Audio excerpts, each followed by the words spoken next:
मित्रांनो, एक महिला आपल्या भाच्यासोबत खोलीत एकटी बसलेली असते.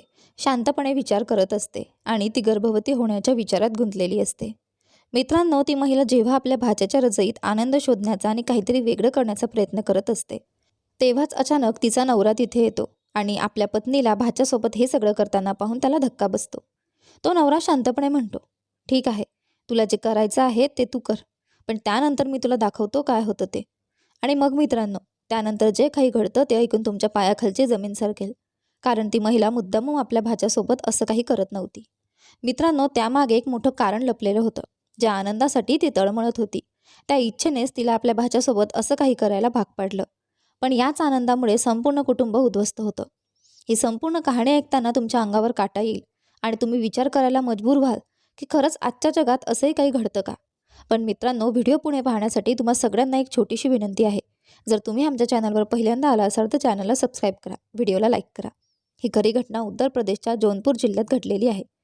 मित्रांनो, जौनपूरमध्ये कुलदीप नावाचा एक व्यक्ती राहत होता. त्याचं वय 45 वर्ष होते आणि त्याच्या पत्नीचं नाव सीमा होतं, जिचे वय 38 वर्ष होते. कुलदीपला दीपक नावाचा 16 वर्षांचा मुलगा होता, जो 8वीत शिकत होता.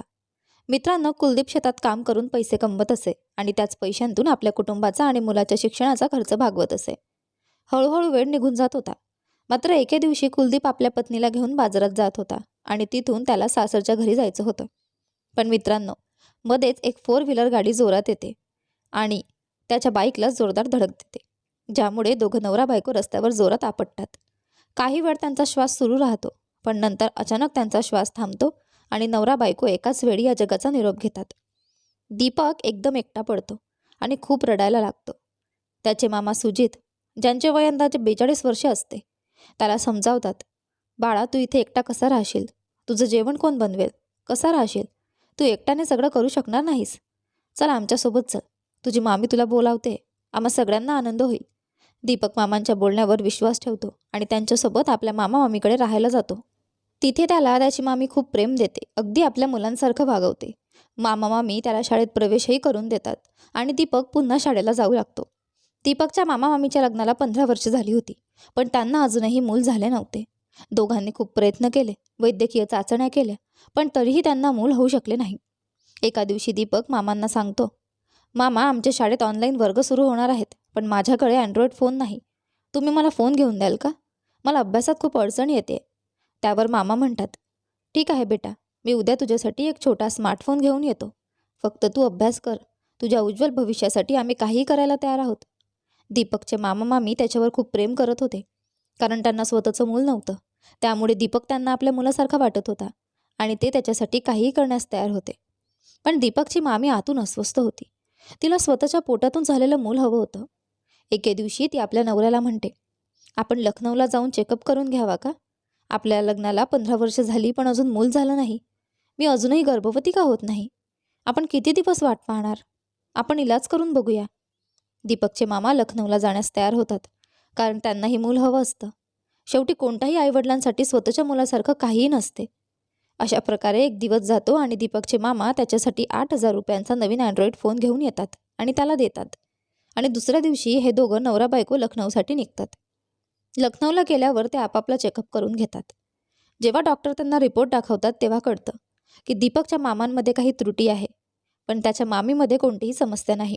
ती अगदी ठीक आहे. जेव्हा सुजितला समजतं की समस्या त्याच्यात आहे आणि त्याच्या पत्नीमध्ये काहीच त्रुटी नाही, तेव्हा तो हे सत्य लपवायचं ठरवतो. त्याला भीती वाटते की जर त्याच्या पत्नीला हे कळलं तर कदाचित त्यांचे नाते बिघडू शकते. कदाचित ती त्याच्यावर पूर्वीसारखं प्रेम करणार नाही किंवा दोघांमध्ये घटस्फोट होऊ शकतो.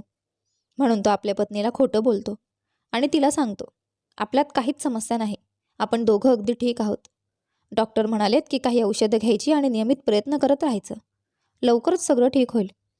तेव्हा सुजितची पत्नी हे ऐकते तेव्हा ती खूप आनंदित होते. ती देवाचे आभार मानते आणि म्हणते, "बरं झालं, मी तर काळजीत होते की आपल्यातल्या कोणातरी एका व्यक्तीमध्ये काही समस्या असेल, पण आता निश्चिंत वाटतं. चला प्रयत्न करत राहू, कधीतरी आपल्याला मूल होईलच." चेकअप केल्यानंतर ते दोघं घरी परत येतात आणि आपलं नेहमीसारखं जीवन जगायला लागतात. इकडे दीपकला जेव्हा नवीन मोबाईल फोन मिळतो तेव्हा त्याचे मन अभ्यासात कमी आणि मोबाईलमध्ये जास्त गुंतायला लागतं. अभ्यास करण्याऐवजी तो अश्लील व्हिडिओ, इंग्रजी चित्रपट आणि पॉर्न फिल्म पाहायला लागतो. तो एकट्या घरी असताना अनेकदा रजईत बसून इंग्लिश आणि ब्लू फिल्म्स पाहायचा. कधीकधी आवाज मोठा व्हायचा आणि त्याची मामी ते ऐकायची, पण लाजेमुळे ती त्याला काही बोलत नसे. अशाच प्रकारे काही दिवस जातात. दीपकचे मामा आणि मामी मूल होण्यासाठी खूप प्रयत्न करतात, औषधं घेतात, पण काहीच परिणाम होत नाही. एके दिवशी दीपक घरी एकटाच झोपलेला असतो. त्याचे मामा 2 दिवसांसाठी बाहेर गेलेले असतात, कारण त्यांना काही महत्त्वाचं काम निघालेलं असतं. रात्री जेवण झाल्यावर दीपक आणि त्याची मामी एका खोलीत एका बिछाण्यावर झोपतात. जेव्हा रात्र होते तेव्हा दीपकची मामी गाढ झोपलेली असते आणि दीपक उठतो आणि आपल्या मामीसोबत अयोग्य गोष्टी करू लागतो. तिचे कपडे काढून तिला मिठी मारतो, किस करू लागतो आणि त्या क्षणी दीपकची मामीही त्याच्यासोबत खुली होऊन त्या गोष्टींमध्ये सामील होते.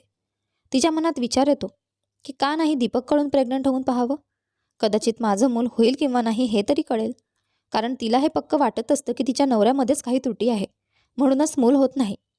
त्या रात्री दोघंही सर्व सीमा ओलांडतात. ते शारीरिक संबंध बनवतात आणि नंतर एकमेकांच्या मिठीत झोपून जातात.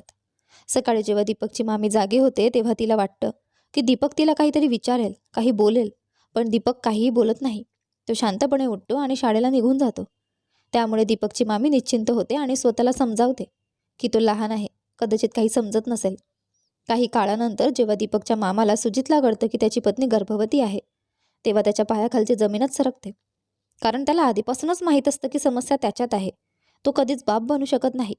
पण जेव्हा डॉक्टर त्याला सांगतात, शुभेच्छा, तुम्ही वडील बनणार आहात, तेव्हा त्याला संशय येतो की त्याची पत्नी कोणासोबत तरी शारीरिक संबंध ठेवत आहे. तो काही बोलत नाही, पण मनात शंकेची पाल चुकचुकते.